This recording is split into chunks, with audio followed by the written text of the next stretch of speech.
Mesdames et messieurs, bonsoir et bienvenue à vous dans cette nouvelle édition de votre journal de 22h. Voici les titres. Réunion de haut niveau concernant les politiques de développement social qui était au centre de discussion cet après-midi au palais présidentiel.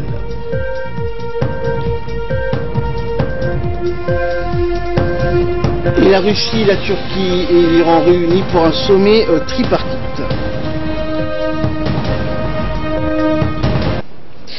Merci à vous de nous rejoindre pour cette nouvelle édition.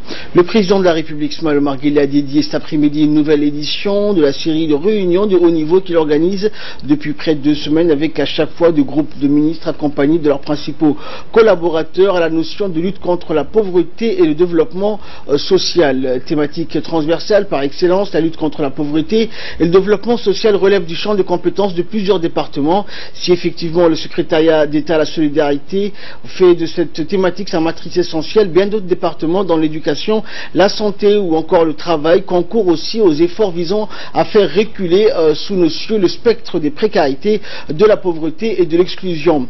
Nous avons irrigué l'emploi et la lutte contre la pauvreté au rang de priorité absolue dans notre pays pour éviter le triste spectacle contraire à nos valeurs de société à 2 vitesses où 2 parties de sa population resteraient en dehors du tissu économique et social, a indiqué le président de la République. Je suis fier qu'à travers le combat multisectoriel qu'il mène contre la pauvreté et ses conséquences insoutenables, notre État s'acquitte bien de ses devoirs les plus régaliens, a poursuivi le président Guelleh. Le combat pour la dignité et l'intégrité, l'intégration sociale dans nos compatriotes doit demeurer la principale motivation de l'action gouvernementale, a également affirmé le président Ismaël Omar Guelleh, qui a donné ordre que tout soit mis en œuvre et coordonné au niveau des différents départements en charge de la problématique du social afin qu'il gratifie notre population de solutions intégrées et durables à ce sujet. À l'issue de cette intervention, le chef de l'État qui s'est livré à l'analyse des comptes rendus faits par les départements intervenant dans le social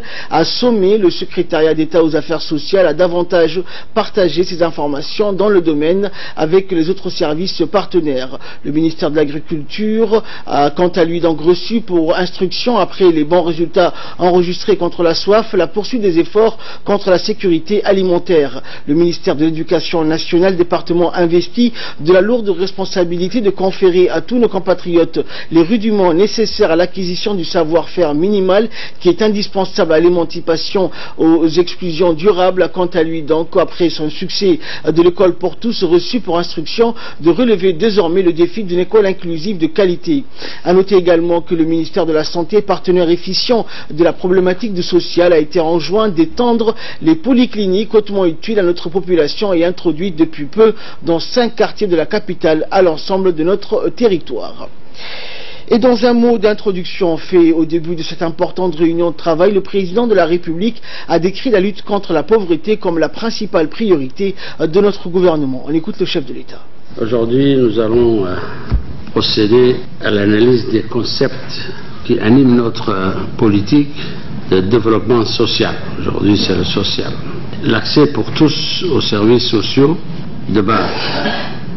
L'éducation, la santé, la solidarité, les filets sociaux, l'assistance aux handicapés, les ECA, les biens WAF, l'aide au logement et la solidarité, en particulier à l'alphabétisation des adultes, hommes et femmes. Nous procéderons ensuite à l'inventaire des réalisations de notre pays en matière sociale et nous analyserons les défis sociaux persistants ainsi que leurs causes et leurs conséquences. Nous évaluerons les politiques publiques, les outils, les instruments et les acteurs. La finalité globale étant de ces analyses nous permettront d'identifier s'il y a des dysfonctionnements et des entraves qui s'opposent à une meilleure efficacité des politiques, des programmes et des projets de développement social. Notre stratégie devra être globale, cohérente, de proximité et participative. Elle devra garantir à la fois l'inclusion sociale et une forte cohésion sociale. Notre politique de développement social devra être porteuse d'une vision et d'un aspect humain de l'avenir de notre pays. Respect, l'égalité, l'équité, la dignité devront être les valeurs sur lesquelles elle fondera son action et sa détermination. Plusieurs sujets ont été déjà analysés qui aussi comportent des volets sociaux. Mais cette fois-ci, chacun, selon ses responsabilités et sa place dans le combat, n'est-ce pas, pour un développement social cohérent et surtout un État qui est solidaire avec toutes les personnes qui nécessitent la solidarité, mais avec dignité et respect. Et le Premier ministre Abdelkader Kamel Mohamed, qui a pris part à cette réunion de travail en qualité de coordinateur de l'action gouvernementale, nous a accordé une interview à l'issue de cette réunion. On l'écoute. Aujourd'hui, donc, les réunions de mise au point continuent, présidées par le chef de l'État. Aujourd'hui, il y avait donc été surtout axé sur le développement, la politique de développement social dans le pays. Le président a dit que nous voulons que l'accès pour tous aux programmes sociaux de base comme la santé, les filets sociaux, le bien waqf surtout il intervient au niveau de la zakat, aide au logement, solidarité, alphabétisation des adultes, eau, etc. Tout ça, ce sont des défis auxquels nous devons solutionner ensemble et en coordination. Ces défis que nous avons donc évoqués aujourd'hui s'articulent autour surtout de deux points. Comment satisfaire les besoins élémentaires de la population qui sont démunis.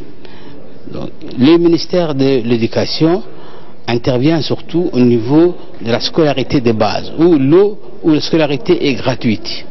La femme et la famille interviennent surtout au niveau de l'alphabétisation des petits-enfants et des adultes aussi, dans les langues maternelles.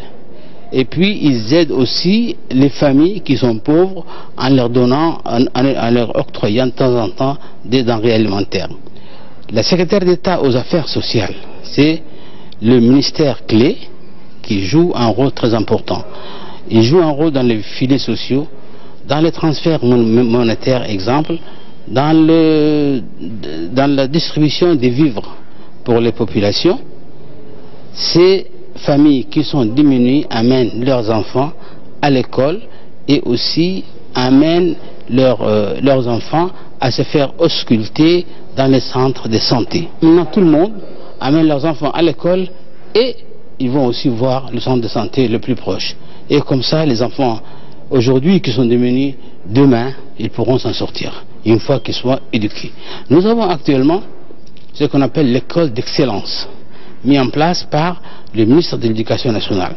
Tous les enfants qu'on a diagnostiqués parce qu'ils étaient vraiment des enfants doués, on les a mis de côté, on les a mis dans ce qu'on appelle école d'excellence. Il faut aussi savoir qu'il faut mettre l'accent sur les priorités des personnes qui sont aussi exclues, notamment les personnes qui sont à besoins spéciaux.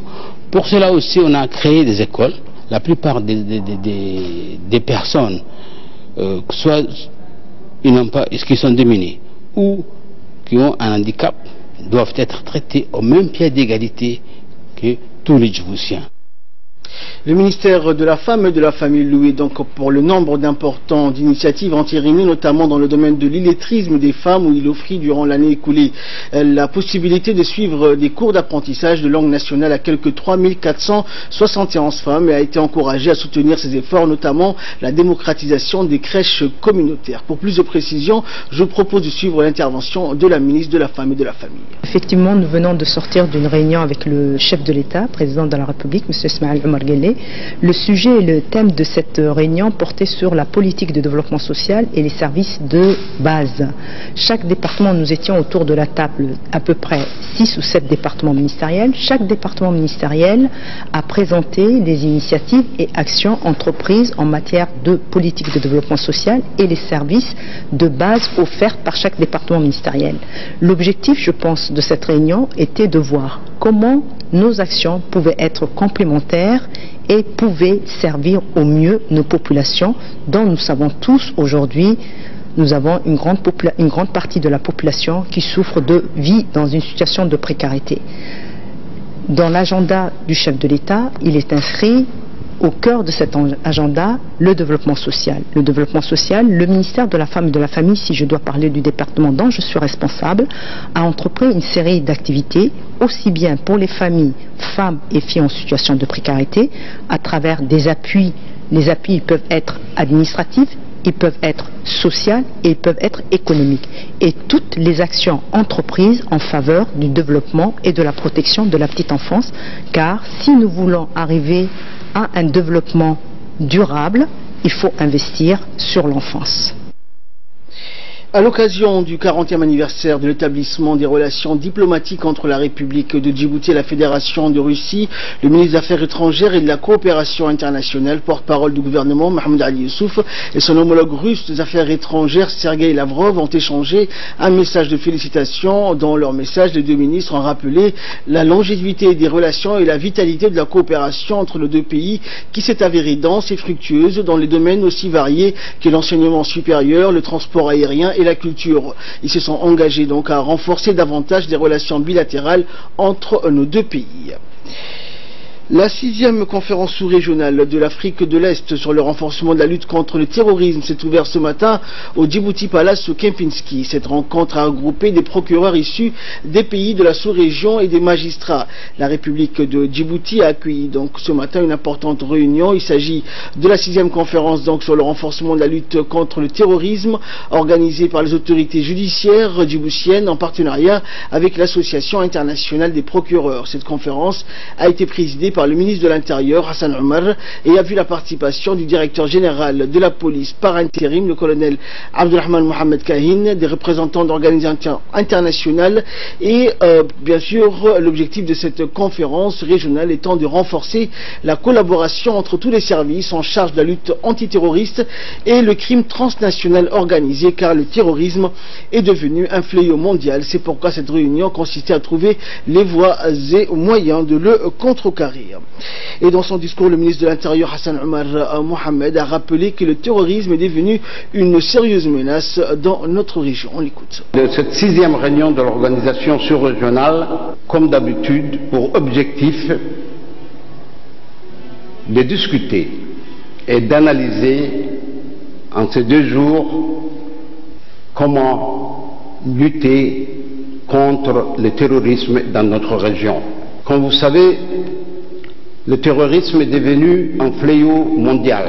Pour tous les gouvernements de notre région, le terrorisme est devenu les difficultés que nous rencontrons chaque jour. C'est pourquoi nous sommes à l'écoute de votre réunion, de cet atelier, pour que, à votre tour, vous nous proposez les moyens et les voies pour lutter efficacement contre le terrorisme.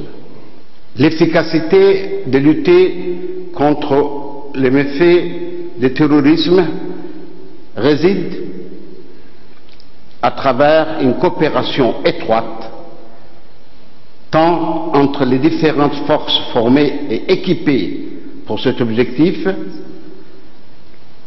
que les organisations régionales et internationale avant tout, canaliser et faciliter la cohésion des actions de ces différentes forces et organisations. Je ne m'attarderai pas longtemps sur la menace que représentent les organisations terroristes et surtout Al-Shabaab, tant pour la République de Djibouti que pour tous les autres pays de la région. Toujours en nouvelle nationale, sous la présidence de l'honorable Chalmaké Moussa Aré, la commission des finances, de l'économie générale et du plan s'est réunie ce mercredi dans la salle de commission de l'Assemblée nationale. L'ordre du jour de cette séance a porté sur l'examen en procédure d'urgence du projet de loi modifiant le Code général des impôts de la République de Djibouti. Le gouvernement était représenté par le ministre du Budget, Bodi Ahmed Roblé, accompagné de ses proches collaborateurs. Cette séance a également vu la participation de tous les membres de cette commission. Ce projet de loi soumis à l'approbation des commissaire avait pour objet la modification de certains articles, dont l'article 499, 500 et 501 du Code général des impôts. Cette nouvelle mesure s'inscrit dans le cadre de la réforme fiscale initiée ces dernières années par le président de la République. De ce fait, ces nouvelles dispositions visent à réduire les droits d'enregistrement relatifs aux mutations immobilières ainsi que la défiscalisation ou l'exonération de la première acquisition du terrain nu. Ces mesures vont sans aucun doute améliorer le climat des affaires en République de Djibouti. Au terme d'un débat interactif, les commissaires ont donné un avis favorable pour que ce texte soit soumis à l'appréciation de leurs collègues lors de la prochaine séance plénière de l'Assemblée nationale. Le lycée industriel et commercial a abrité aujourd'hui une cérémonie de signature d'un mémorandum d'entente entre le secrétaire général du ministère de l'Éducation nationale, Mohamed Abdallah Mayoub, et le président de l'université professionnelle de Tianjin pour les techniques ferroviaires. Et la cérémonie s'est déroulée donc en présence des cadres et responsables de l'enseignement technique et de la formation professionnelle et des dirigeants de l'université technique et professionnelle de Tianjin. Il faut rappeler que cette cérémonie fait suite à la rencontre entre le ministre de l'Éducation nationale, Moustapha Mohamed Mahmoud, et le président de la Tianjin Railway Technical, Yu Zhongyu, hier au cabinet du ministre. L'occasion pour le ministre et l'universitaire chinois de convenir d'un partenariat visant à renforcer la coopération dans le domaine de l'expertise, dans les métiers et les formations dans le secteur du transport ferroviaire. À travers cet accord cadre, l'université chinoise devra apporter un appui à la construction et équipement d'un atelier de formation dédié donc au métier du transport ferroviaire.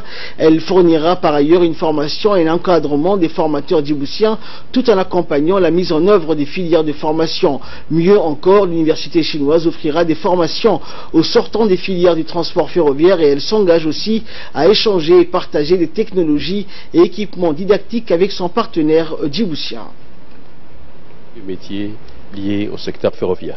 Et ceci nous permettra aussi donc de préparer les jeunes à une insertion professionnelle. Et ceci donc rentre dans la politique du ministère de l'Éducation nationale, impulsée par son Excellence le Président de la République, M. Ismaïl Omar Guelleh, qui a été mentionné donc à la feuille de route du ministre de l'Éducation, M. Moustapha Mohamed Mahmoud. C'est favoriser et créer l'environnement nécessaire à l'insertion professionnelle. Et donc c'est la mise en œuvre de cette politique qui fait aujourd'hui, nous multiplions les partenaires et l'université de Tianjin aujourd'hui est un partenaire efficace parce que ça permettra de créer beaucoup de débouchés pour nos jeunes du LIC.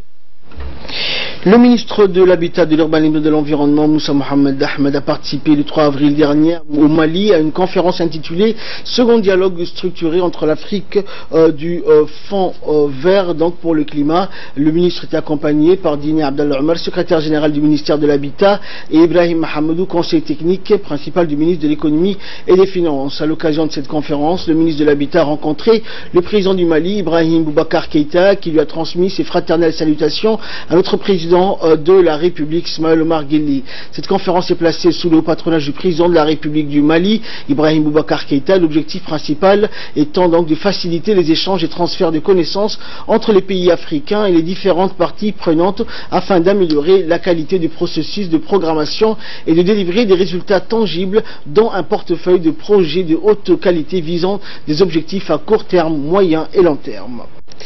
Une conférence débat sur les réformes pour un meilleur environnement des affaires a eu lieu ce matin à l'hôtel Sheraton sous la houlette du ministère auprès de la présidence chargée des investissements. Cette conférence débat est organisée par l'Agence nationale de la promotion des investissements, l'ANPI. Le thème de ce matin était donc sur le permis de construire pour les citoyens djiboutiens et pour les investisseurs étrangers qui a été modifié à plusieurs reprises afin de leur faciliter l'installation sur notre sol. Beaucoup de progrès ont été enregistrés par l'agence de notation Doing Business de la Banque mondiale en la matière. Djibouti se place donc parmi les 10 pays les plus réformateurs du monde.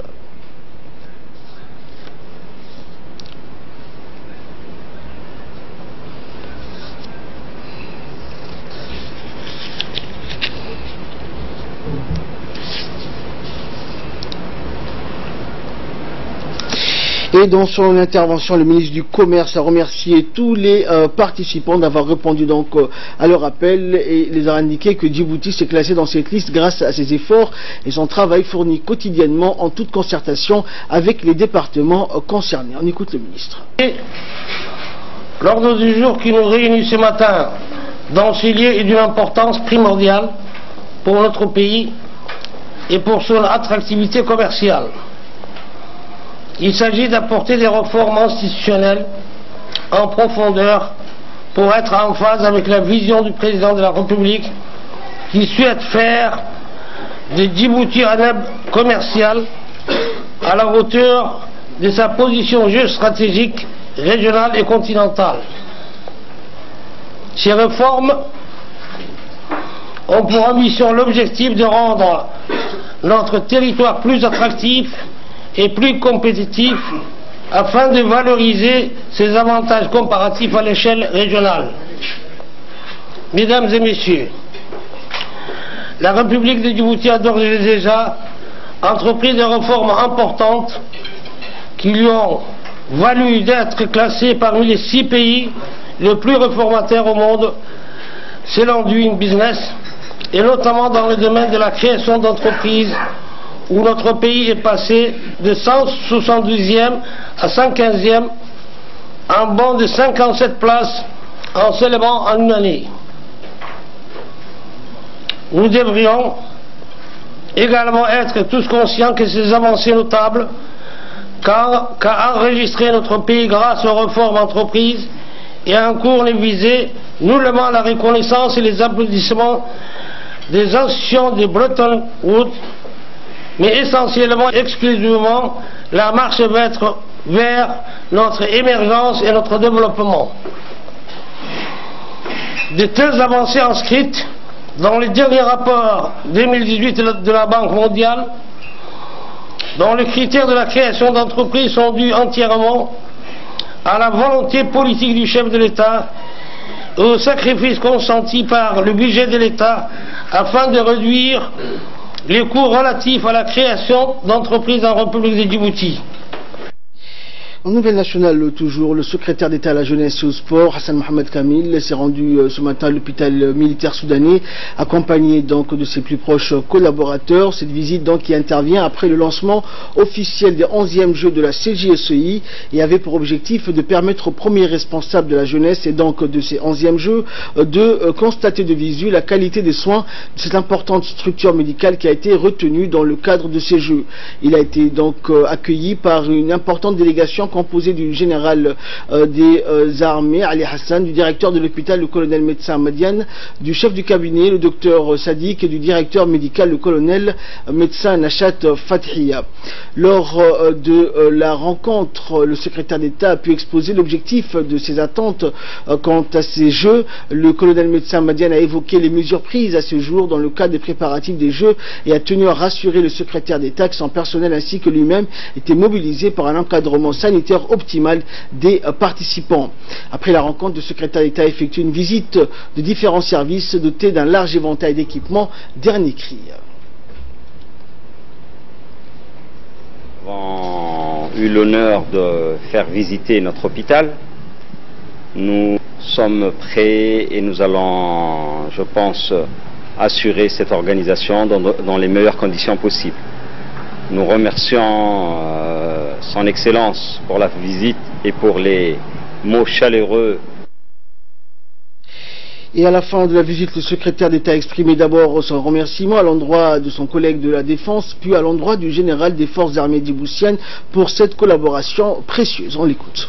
Toujours dans le cadre du 11e jeu de la CGOCI, aujourd'hui nous sommes à l'hôpital militaire de Djibouti pour visiter et voir de visu les installations que nous ont proposées l'équipe médicale de santé, en l'occurrence le docteur Madiane et colonel et le colonel Rachad.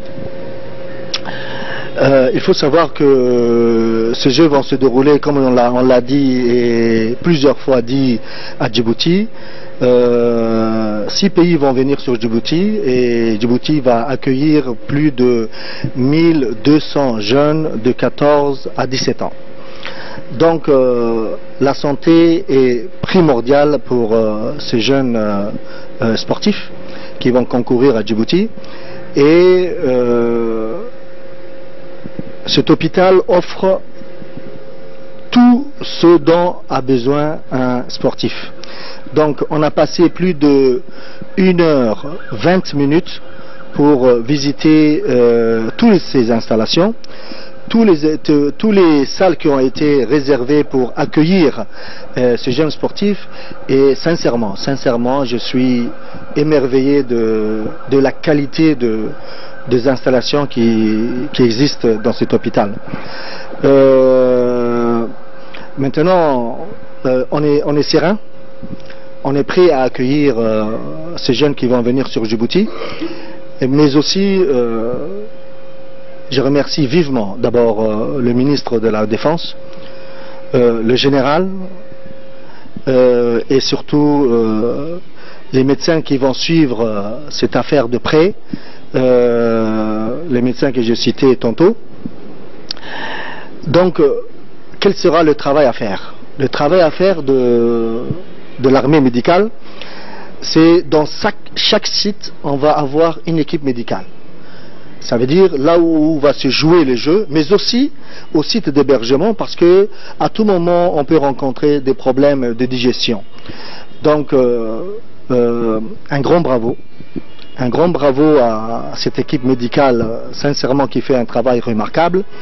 Je suis témoin aujourd'hui de la qualité des matériels qui existent aujourd'hui, et je pense que les Djiboutiens et les amis hôtes qui vont venir vont profiter vivement de ces installations. Et lors de la réunion des experts qu'on a eue à Djibouti, ils ont certifié comme quoi cet hôpital était un hôpital de référence. Et d'ailleurs, on a vu de visu aussi que cet hôpital a un certificat de level 3 pour démontrer la qualité des soins qu'ils offrent. Et sincèrement, encore une fois, un grand bravo d'abord à l'équipe qui m'entoure. Je remercie aussi vivement le général d'état-major, chef des armées, le général Zakaria. Le secrétaire général du ministère de l'Intérieur, Siraj Abdelkader Omar, a dirigé les travaux de la première réunion du Haut Comité de pilotage dans la mise en œuvre du cadre d'action globale en faveur des réfugiés. La rencontre a vu la participation du secrétaire exécutif de l'ONARS, de la représentante résidente du PNUD, des coordinatrices du système des Nations Unies et le représentant du HCR, ainsi que les représentants des organisations internationales et les partenaires au développement. L'agenda de la réunion était plutôt chargé avec à l'ordre du jour l'examen et la validation des termes de référence du comité de pilotage et la revue des priorités du plan d'action national au premier semestre 2018. Et plus généralement, il fut question aussi d'étudier les étapes à suivre avant la prochaine réunion du comité de pilotage, avec notamment la vulgarisation de la loi et de créer l'organisation d'ateliers avec la Chambre de commerce pour sensibiliser les opérateurs économiques, entre autres. Point de de l'ordre du jour, c'était la revue des priorités du CRRF. Comme vous le savez, dans le cadre de la conférence régionale organisée par l'IGAD sur la recherche de solutions durables en faveur des réfugiés, une déclaration a sanctionné la réunion de Nairobi. Et une étude exhaustive du plan d'action de chaque pays a été faite. Donc il était nécessaire qu'on revoie ensemble le plan d'action et le niveau de mise en œuvre du plan d'action. Fait divers à présent, dans le cadre de la lutte contre l'immigration clandestine, les gendarmes du groupement mobile stationnés au poste du Lac Assal dans la nuit matinée du 2 avril vers 8 h du matin ont de nouveau mené une opération de ratissage dans le secteur de Raissa. Au cours de cette opération, les gendarmes ont interpellé 112 migrants clandestins, dont 14 femmes, tous d'origine éthiopienne, désirant se rendre dans les pays du Golfe. Ces migrants ont bénéficié donc d'une assistance humanitaire en eau et en nourriture par la gendarmerie et à l'issue, ils ont été reconduits hier à la frontière du Galilée avec les moyens roulants de la gendarmerie nationale.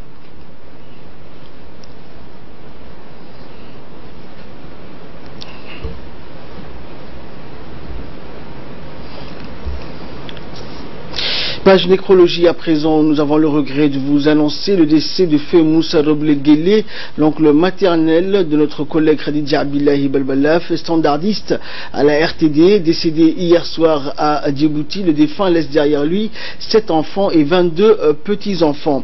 Que le Tout-Puissant ait pitié de son âme et l'accueille dans son paradis éternel. Inna lillahi wa inna ilayhi raji'un. Et suite au décès également de Feu Ali Bororé Hassan survenu donc ce matin, le préfet de la région d'Ikil, Mohamed Chekho, le président du conseil régional Abdelrahman Younis, les ministres et l'ensemble des parlementaires de la région de l'unité adressent leurs condoléances les plus attristées à la famille du défunt, à ses proches et à l'ensemble des chefs coutumiers de la région. Feu Ali Bororé Hassan, frère de l'ancien chef d'état-major de la gendarmerie nationale, Abdi Bororé Hassan, est né en 1948 à Dikil et a laissé derrière lui 12 enfants et 24 petits-enfants. Personnalité connue et appréciée pour sa générosité, le défunt, membre actif des chefs coutumiers de la région, présidait le comité régional des parents d'élèves. Inna lillahi wa inna ilayhi raji'un. Et de là, nous passons à l'actualité internationale avec Samatar Saïd. Bonsoir Samatar. Bonsoir Ahmed, bonsoir à vous. Alors en Syrie, Samatar, la Russie, la Turquie et l'Iran réunis pour un sommet tripartite. Ce sommet donc permettra de relancer la recherche d'un règlement du conflit en Syrie, Samatar. Effectivement Ahmed, tandis que les Occidentaux ont échoué à imposer leur but de guerre en Syrie, et malgré une dégradation de la situation au début de l'année, les 3 puissances garantes du processus de paix d'Astana se retrouvent autour de la même table. Le deuxième jour de la visite, Vladimir Poutine en Turquie et ce 4 avril devrait être largement consacré à la guerre en Syrie. Depuis janvier Ahmed 2017, rappelons-le, la Turquie et la Russie et l'Iran sont portés garants du processus dit Astana. Le 4 mai 2017, un accord était signé entre les 3 puissances régionales, établissant alors des zones d'escalade dans une Ghouta orientale de l'est de Damas. Et en Afrique, Samatar, le Niger, le Soudan et le Tchad et la Libye réunis à Niamey. Effectivement Ahmed, les ministres de la Défense, de l'Intérieur, des Affaires étrangères de la Libye, du Niger, du Soudan et du Tchad, réunis à Niamey, au Niger, ont convenu de la mise en place d'un mécanisme de coopération en matière de sécurisation des frontières et de la lutte contre la criminalité transnationale organisée, indiqué dans un communiqué conjoint publié mardi à l'issue de cette réunion. Les chefs des armées et les responsables des services de renseignement ont pris à part à cette réunion et sont mis d'accord afin de coordonner les actions de leurs forces armées pour lutter contre la criminalité transnationale dans le Sahel. Et après la première projection Samatar de 2001, l'Odyssée de l'espace, le 2 avril 1968, la réception de la presse était plutôt mitigée, Samatar. Effectivement Ahmed, quand l'un des plus grands films de tous les temps fête ses 50 ans, le monde du cinéma n'hésite pas à déployer les grands moyens pour marquer le coup. Thierry Frémaux, le président du Festival de Cannes, a décidé de fêter les 50aires de 2001, l'Odyssée de l'espace sur la croisette, a invité présent le film à se remasteriser en 4K. Film expérimental qui intrigue des générations d'amateurs du SF. 2001, l'Odyssée de l'espace est devenu une référence, Ahmed, dans l'histoire du cinéma, considéré comme un véritable opéra cosmique. A tourné son film prophétique beau milieu de la guerre froide des années 1966, avant que le premier homme en marche sur la Lune. Dans ce film, Ahmed, on reflète les deux superpuissances, les États-Unis et l'URSS, qui se livrent en course infernale lorsque la production du film commence dans les années 60. Et enfin, Samatar, Spotify, roi du streaming, fait ses premiers pas en bourse. Donc la bourse de New York, au moment où, hasard du calendrier, les valeurs technologiques connaissent une passe difficile sur les marchés. Effectivement, Ahmed, malgré ses 71 millions d'abonnés payants et le boom de l'écoute musicale en ligne, le groupe qui a révolutionné ce marché n'a jamais engrangé le moindre bénéfice. Ses premiers pas pourraient être d'autant plus chahutés que les valeurs technologiques mordent la poussière ces derniers temps. En particulier avec, Ahmed, rappelons-le, le scandale Facebook Cambridge Analytica autour d'illusions données au personnel d'utilisateurs. Mais sa priorité à Spotify à court terme, c'est le nombre d'abonnés qu'il espère porter cette année à au moins 92 millions. Le streaming qui continue à redessiner le paysage de l'industrie musicale continue en effet de croître et sert de locomotive de vente musicale, le succès sportif étant pour beaucoup. Merci Samatar, merci également de nous avoir suivis. C'est la fin de ce journal. Excellente soirée à toutes et à tous.